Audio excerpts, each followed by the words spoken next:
This is a story about how we got into retail. So, when you first started out as a clothing company, it can be really difficult to move past that initial excitement, that initial buzz. One of the best ways to keep that buzz going and continue to grow your brand is to get into retail stores. Okay. Retail is a whole other beast compared to e-commerce, but it can help you expand your brand. It can help get you into new audiences, and it can help create some consistent cash flow, which as a small business, everyone needs. So this is how we got Local Laundry into retail stores. When we first started out, I had a couple friends that worked at a big international clothing company, a retail company. And their rule when they were working at the clothing company is that while they're on the floor, they have to wear at least one garment from that store. That one piece from their store has to be in their outfit. The rest they can wear whatever they want. Now this company, they did a lot of bottoms, a lot of pants really well. So my friend, what she would do is she would wear the bottoms for the company, but then she would wear one of our YYC sweaters. She liked our design. She wanted to support me, and that's what she would do. She would wear one of our YYC sweaters to work, interacting with the customers all day, chatting with team members, all this. That was great. And then some of her colleagues started asking her, "Hey, where'd you get that sweater? That's really nice." And she said, "Oh, my friend started. It's called Local Laundry. Check it out." And they were going, "Oh, I would love to have that. Do you know if I can get one?" She said, "Yeah, check them out, locallaundry.ca." Enough people came asking her, more and more people. She came to me and said, "Hey, Connor, what if we did a group order? Is there any way we can get a discount for a group order?" I said, "Absolutely.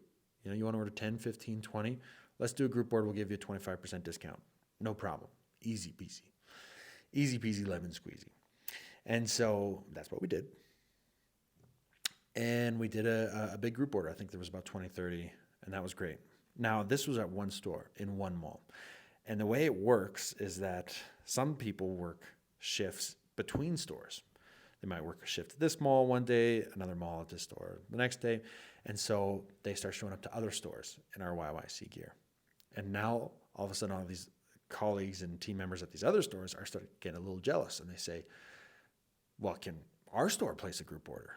So now my friend was introducing me to the managers at the other stores. They said, "Hey, can we place a group order?" "Absolutely, no problem." So we started placing group orders for the other stores, right? And now all of a sudden we have 4 or 5 stores all across the city in different malls, prime real estate, all wearing our YYC sweaters. And we thought, this is fantastic. We've made it. And so now we have people in the malls wearing our clothing. And that means that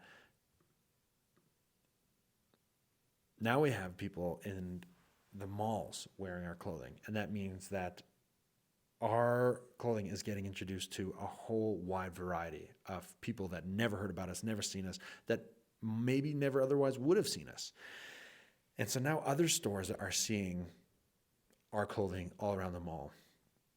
So other stores reach out and say, "Hey, can we carry your product in our store? I see it everywhere."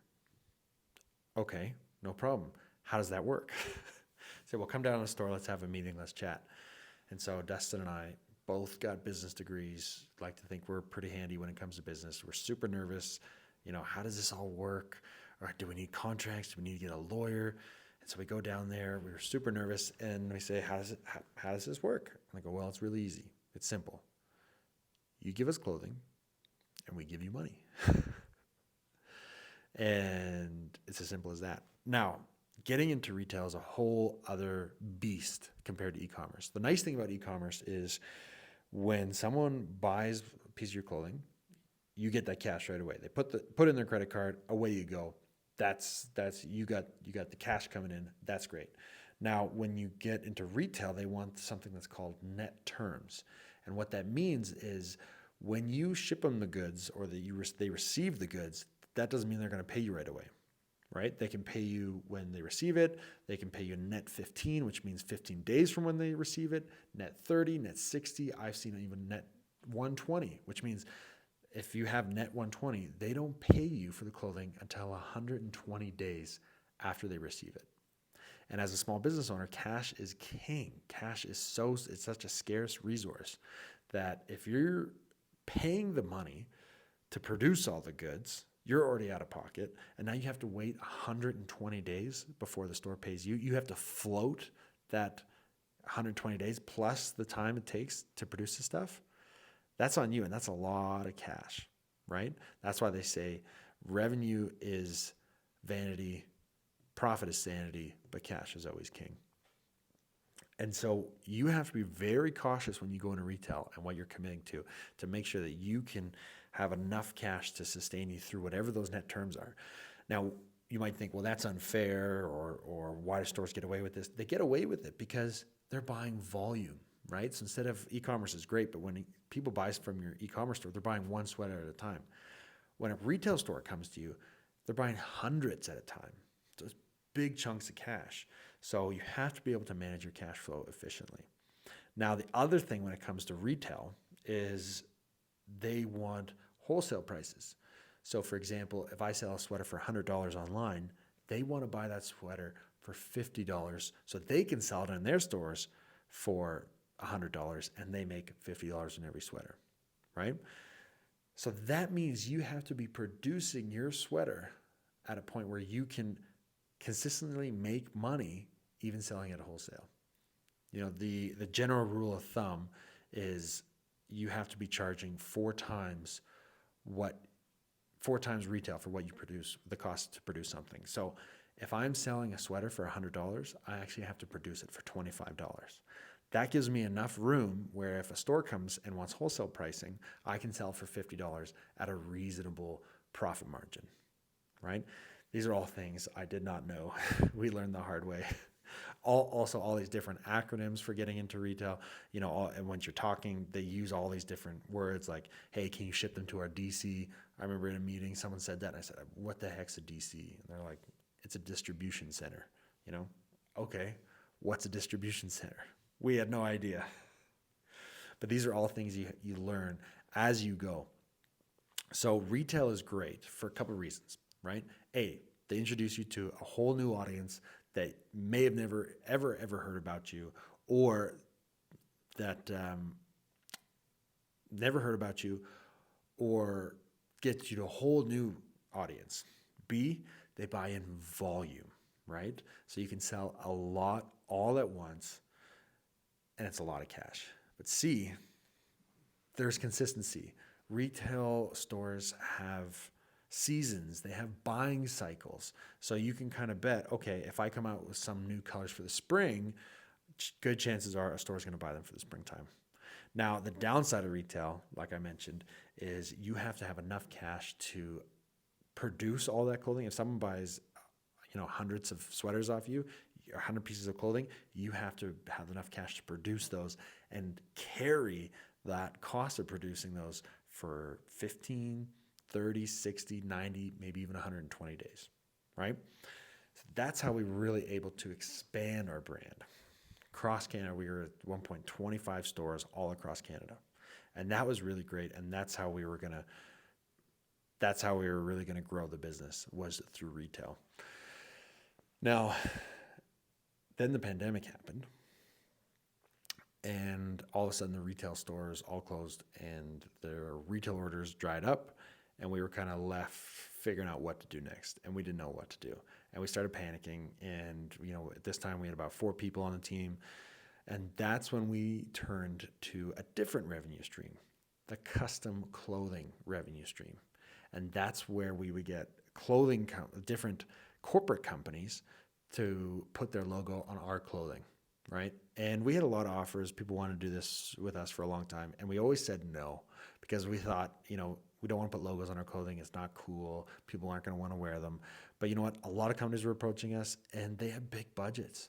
What we've learned is people don't have money. People do not have money. You or I don't have money. Businesses, companies, corporations, they got money. A $10,000 order for us is absolutely massive. Someone comes and orders $10,000 worth of clothing, massive, huge order. That'll make my week, make my month.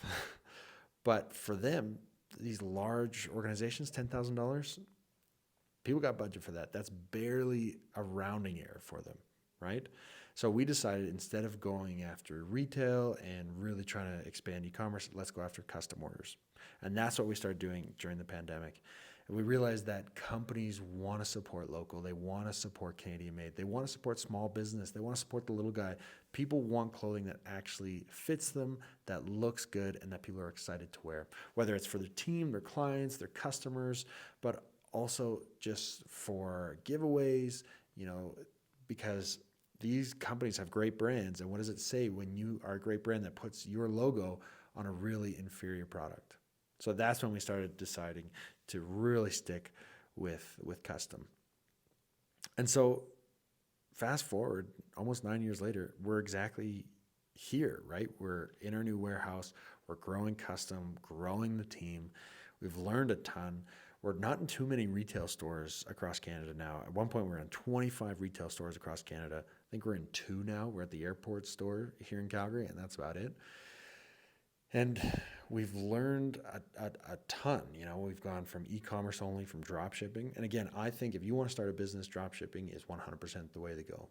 Cost you $0. You can try and test 1,000 different items scot-free. It won't cost you anything. You don't have to invest in inventory whatsoever. So get started with e-commerce. No problem. You can start with e-commerce today. Next would be to focus on retail. Focus on retail. Enter new markets, find new customer segments that may never have heard of you. Small boutique stores, big box stores, whatever you can do. Expand that way. That's great. Remember the rules of net payments, wholesale pricing. Make sure you price the cost of whatever your product is to make sure your retail price is at least 4 times or more of that in order to make a good enough profit margin to go to retail. And then once retail, go to the custom route, right? The nice thing, the pros to custom, what we found is people pay before the garments are even made. Again, we don't have to invest in all that inventory that we have to pay money out in order to grow like we did in retail. When you're in retail, you have to have vast amounts of inventory because the store could call you up and say, hey, that blue t-shirt in medium sold out really fast. I need 20 more. Okay, take 20 from the shelf and ship them. Whereas custom, you don't make anything until someone buys it. It's custom made for them, right? And so you get the cash up front. It's a little bit of a better profit margin. Helps you run your business a little bit easier. So that would be my recommendation. If you're starting out and you want to start a business, start e-commerce, start drop shipping, test ideas, market different ideas, see what works, see what sticks, see what doesn't. Then move over into retail. Try and get into different stores. Call up every single store in your city, province, boutique, big.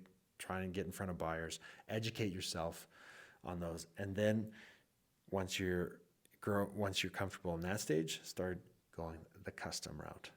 That would be my recommendation. And now we're on the 4th wave of that. We're actually going through acquisition mode, where we're starting to acquire other brands and put them through our same sort of game plan. Grow their e-commerce, grow their retail presence, grow their custom presence. And so to date, we've acquired 2 other clothing companies.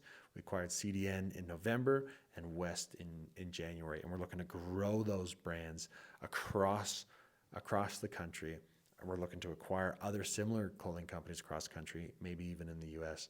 And so we can continue this process over and over again. If you ever have any questions or you want to reach out, let me know. If there's anything you want, any points you want me to touch on, let me know. Always happy to chat. And I'll see you next time.